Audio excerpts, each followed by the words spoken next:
that have driven the economy here have been agriculture, hospitality and tourism, light manufacturing, and technology. I would personally literally go out and seek out leaders in each of those fields and encourage them to come back to the 19th district. And I think and we have to also partner with the institutions of higher learning to give incentives to these kids to stay in the 19th district and to be employees at those companies. Thank you, Andrew. Will? When we're looking to employ young people in this district, I think it starts with the knowledge economy. There's not going to be one silver bullet or even silver buckshot, but if we can't get people online, if we can't get people to have universal cell coverage, then that's a whole knowledge economy that is going to pass this district by. You can't even have an auto repair shop today without the diagnostic software to get online. And young people want to farm. There are people in my district in Columbia County, young couples from Brooklyn who want to learn how to farm. Sure, they don't know how to do it yet, but they will with some business training and some help, and a farm bill at a federal role can help that. The medical field in this district is 17 to 18% of our economy. So when I talk about redirecting more healthcare dollars at the federal level for home and community-based services, that just doesn't help the senior. It creates a job that can't be outsourced for that home health aide or someone to give them a little extra help. And finally, there is a role for light manufacturing in the future, but it's going to take federal investment to do that research and development. The industry of the future isn't going to be like the old steel and cement plants of the past. There's a federal role for that investment. It doesn't happen in a vacuum. We need job opportunities for young people, that's for sure. We need to restore the profitability of business, and we need to restore that profitability by getting government off businesses back. And then we also need to restore that optimism. I remember when I started our business back in 1984, I was 27, I had been a journalist for quite a few years. I had more excitement and optimism at age 27 than I had ever had any time in my life. And starting a business today, I'm not sure that's there. We have to have the opportunities. We have training. FFA is growing for the first time in a long time. Tech training, it needs to be established. Not everybody needs to be a lawyer.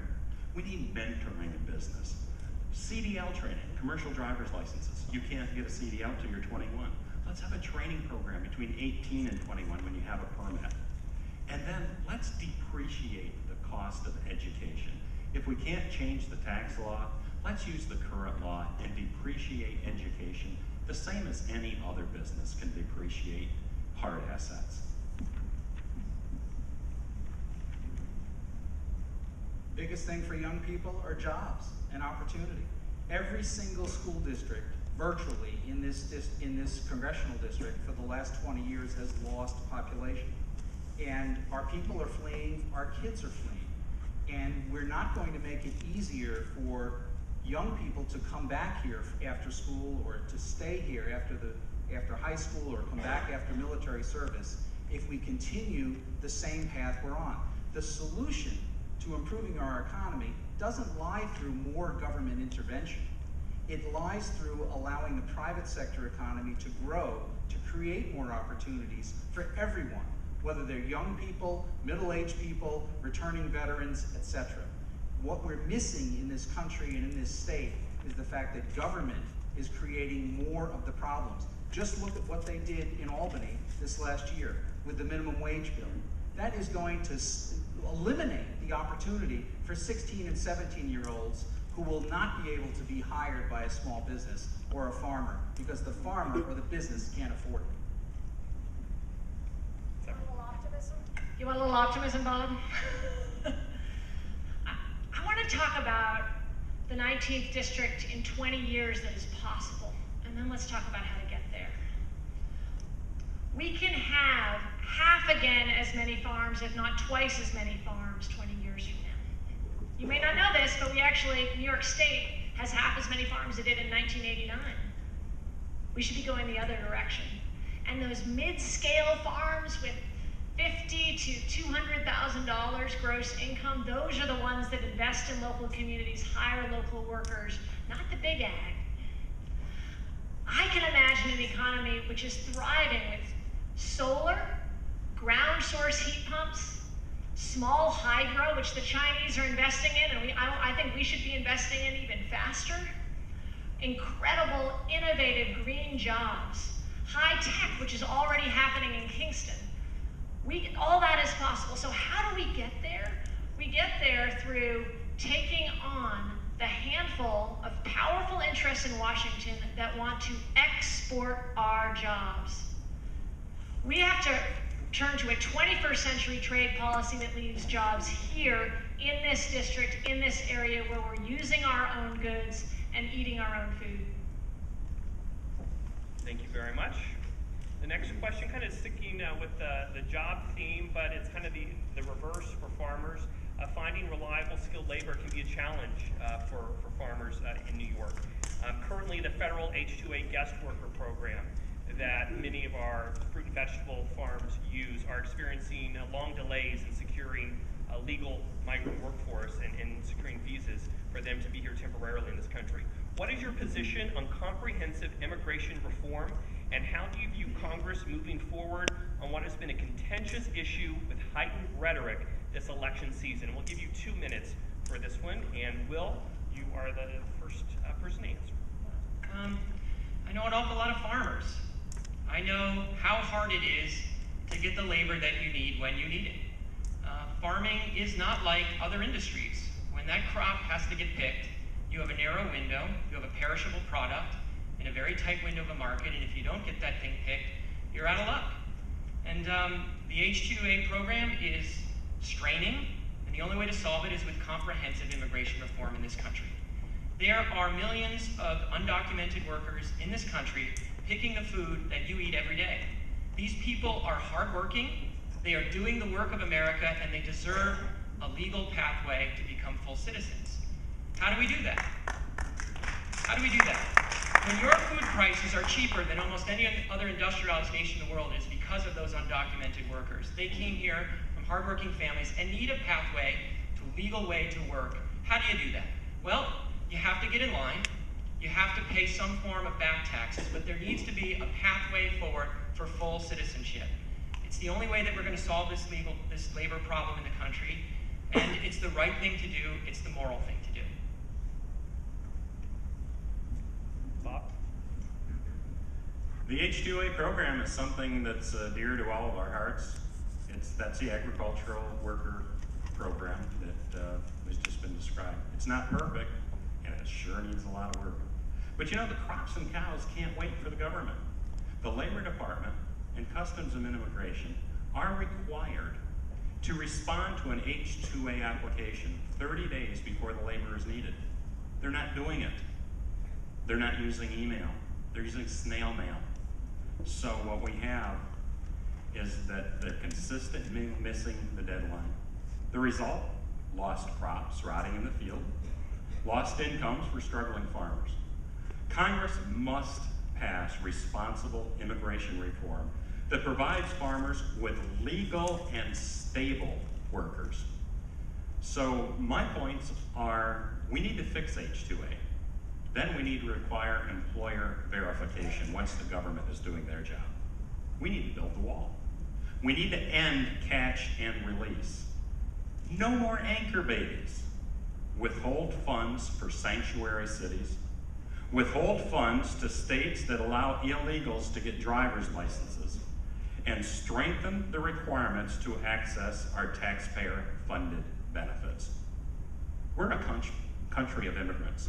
My parents were immigrants, and I dare say all of our parents in here, our grandparents and great-grandparents were immigrants. But they all were legal immigrants.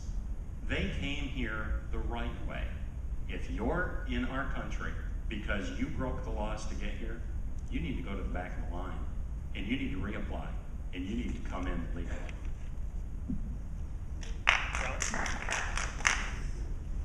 Absolutely, H-2A needs to be reformed. It is an administrative nightmare with the Federal Department of Labor, and it is precluding many, many farmers from getting adequate labor supply on a timely basis.